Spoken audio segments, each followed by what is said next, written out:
Tides of March, read by David Baresch.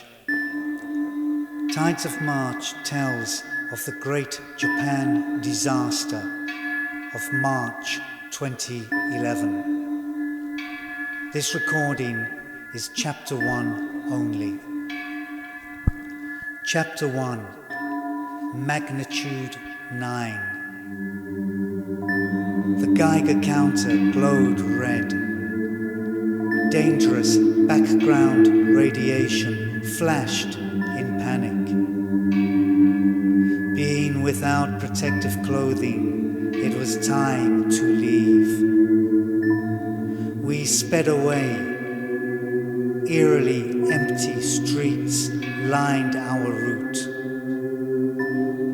Behind us lay a land abandoned and peppered with nuclear fallout. This was the autumn of 2011. Half a year had passed since the turmoil of the Great Japan earthquake.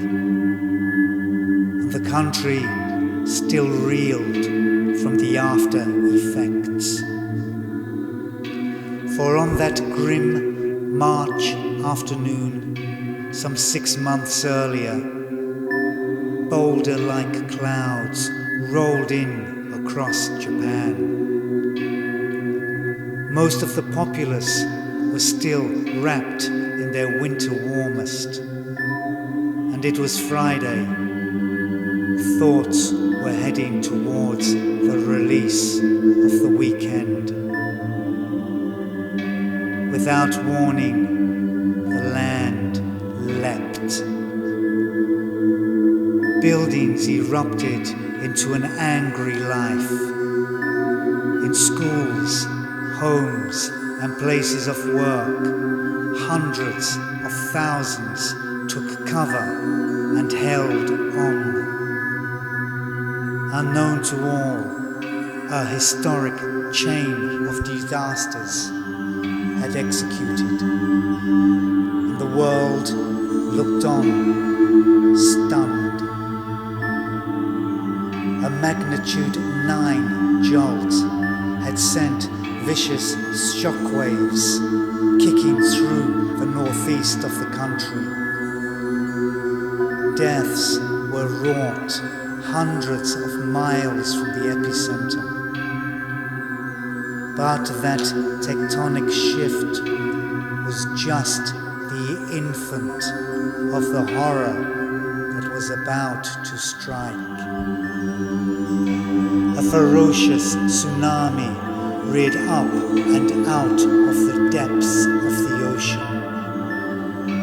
It swept mercilessly inland. Those in its path were taken and hurled along with the currents.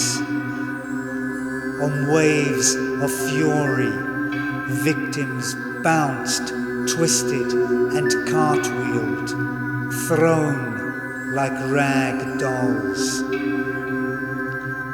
Towns were bulldozed. Entire communities were wiped out. Yet, this orgy of destruction was far from finished. A titanic wave swamped through a nuclear power plant.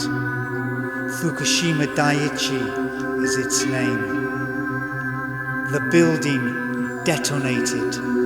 Roofing hurtled skywards. Radioactive particles broke free. Lethal toxins took to the winds. A torrent of malignant rain fell. An exodus out of the surrounding area was enforced. Thousands fled their homelands, but for some it was too late. Deadly particles had already embedded into many.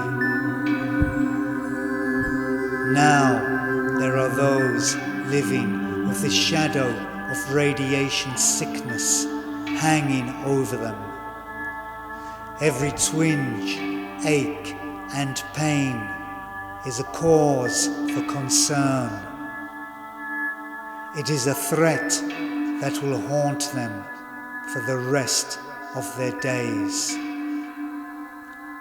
And it is the children who are the most susceptible to the dangers.